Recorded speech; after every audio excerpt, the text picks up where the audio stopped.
Dear friends, homeopathic doctor Nasir Ahmed Chaudhry, capital homeopathic clinic G nine Markaz Karachi company Islamabad, homeopathic cure channel से आपसे मुखातब। Dear friends, आज हम एक सिलसिला शुरू कर रहे हैं जिसमें हम होम्योपैथिक मटीरियल मेडिका की पॉलीक्रिस्ट रेमेडीज़ यानी होम्योपैथिक मटीरियल मेडिका में शामिल ऐसी अद्वियात जो कि बहुत ज़्यादा इम्पोर्टेंस रखती हैं और बहुत सी अमराज में शाफी साबित होती हैं। इन अद्वियात की एक किस्म की पहचान यानी हर मेडिसिन का, हर होम्योपैथिक मेडिसिन का मरीज़ एक ख़ास मरीज़ होता है और होम्योपैथिक डॉक्टर जो है उसका मेन काम होता है to find the similarity between the medicine and the symptoms of patient.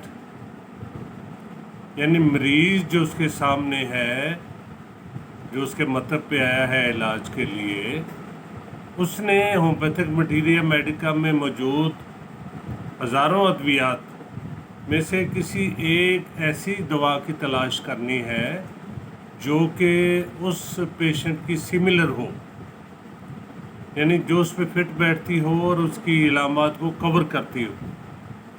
तो आज इस सिलसिले में हमने इंतखाब किया है फर्स्ट जो होम्योपैथिक रेमेडी है उसको कहते हैं नेट्रम म्योर।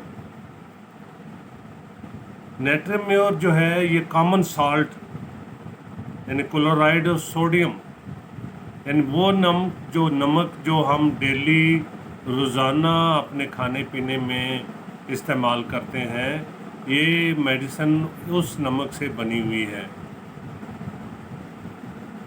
और ये मेडिसिन बहुत से क्रॉनिक प्रॉब्लम्स को हल करने की खासियत रखती है बशर्ते कि मरीज़ इस रेमेडी का हो।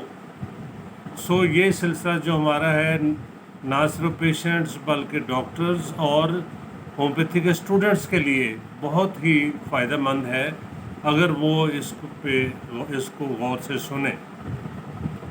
इसमें हम मरीज़ की आदत, मरीज़ की मॉडलिटीज़, मरीज़ की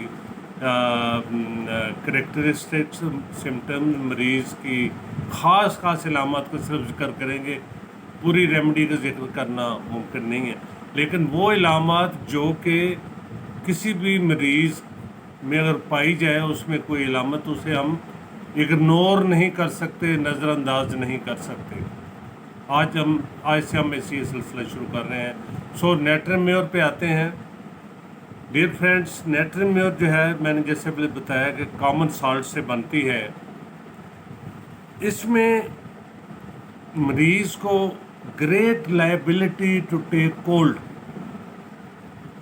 इसके मरीज़ की पहचान ये है कि वो बहुत जल्दी ठंड उसको लगती है, उसमें बहुत ज़्यादा सेंसिटिविटी पाई जाती है कोल्ड से और बहुत ज़्यादा लायबिलिटी होती है उसमें ठंड लगने की।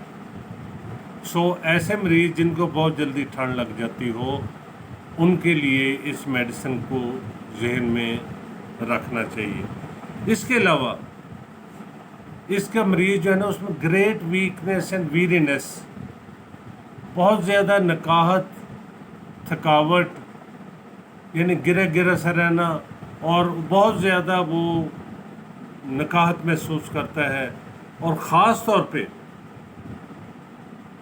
सुबह उठते वक्त, जबकि नॉर्मल शख्स जो है ना सुबह उठते वक्त बड़ा फ्रेश होता है। यानी अगर थका आ रहा भी बंदा लेटे, ज़्यादा ओवर वर्क करके या किसी वजह से सुबह उठता है तो फ्रेश होता है। लेकिन इसके मरीज़ की एक पहचान ये है कि ये सुबह जब उठता है तो सबसे ज़्यादा इसको कमज़ोरी, नकाहत जो है वो सुबह के टाइम बिस्तर में ही, यानी even lying in the bed, उसे कमज़ोरी महसूस होती है। और ये मेडिसिन जो है एनीमिया यानी खून की कमी वाले पेशेंट, क्लोरोसिस, फुलात की कमी, इंटरमिटेंट फीवर, ان ایسے بخاروں میں مبتلا جو کہ باری باری سے چڑھتے ہوں، انٹرمیڈیٹ اترتے چڑھتے ہوں، ایسے مریضوں میں بہترین کام کرتی ہے۔ ہائپوتھائرائڈزم، گوائٹر، ڈائبٹیز، تو یہ ان امراض میں، ہائپوتھائرائڈزم میں اور ڈائبٹیز کے پیشنٹ میں، گوائٹرز وغیرہ ہوں ان میں، اور اس کے مریض کی جو اکثر بیماریاں ہوتی ہیں ان کا کوئی نہ کوئی سائیکک کاز ضرور آپ کو ملے گا۔ اگر آپ اس کی ہسٹری لیں گے تو اس میں کوئی نہ کوئی سائیکولوجیکل پرابلم ضرور آپ کو ملے گا۔ یعنی اس کا مریض موسٹلی غم، فکر، غصہ، پریشانی میں مبتلا ملے گا آپ کو۔ اس میں آپ کو غم، غصہ، پریشانی کی علامات بھگت رہا ہوگا۔